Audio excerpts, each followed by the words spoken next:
তুমি কিন্তু এখনো কোনো উত্তর দিলে না। আর তুমি সে দীর্ঘ 10 মাস ধরে আমার পিছু ছাড়ছো না। শোনো, কিছু পেতে হলে কিছু ত্যাগ করতে হয়। আচ্ছা, তুমি আমাকে কতটুকু ভালোবাসো? আমি যা বলবো তা তুমি করতে পারবে? আর এই যে গেট আপ দিয়ে আসছো, এটা কিছু হইলো? দেখতে একদম গুন্ডা মাস্তানের মতো লাগতেছে। আর তুমি যে স্মোকার সেটা আমি জানি। পারবে স্মোক ছাড়তে? পারবে না অন্য কোনো মেয়ের দিকে তাকাতে?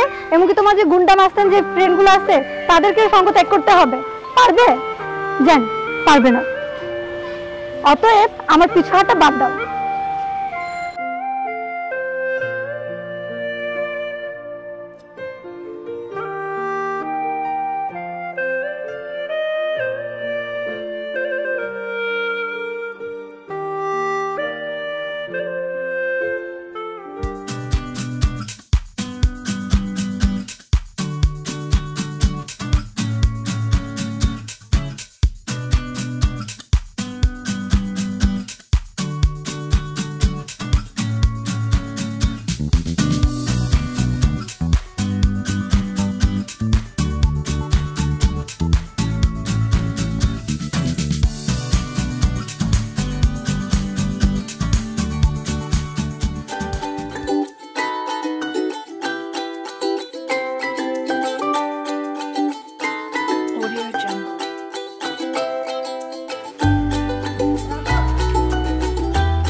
আদর আম করে দেখাও গেল গা, কালকাতে তো দেখতেছি আম গায়ে চলতেছে। চলবো না, আপনি কইছে ওরে পাইতে হলে সবকিছু ছাড়তে হবে, এর মধ্যে আবার আমরাও আছি।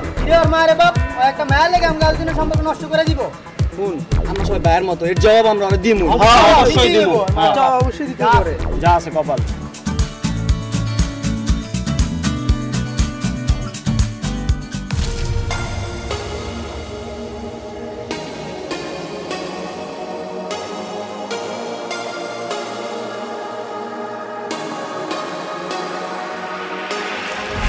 কি ভাই, চার চোখ লাগা আমগো দেখো না? এখন একটা মেয়ে লাগে তুই আমাকে ছেড়ে দিলি, তোর আমি আপন ভাইয়ের মতো ভাবতাম।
শুধু তোমাকে আমি পরীক্ষা করার জন্য বলেছিলাম। আমি তো তোমাকে সে কবে থেকেই ভালোবাসি, নইলে আমি কিভাবে মনে রাখতে পেরেছি?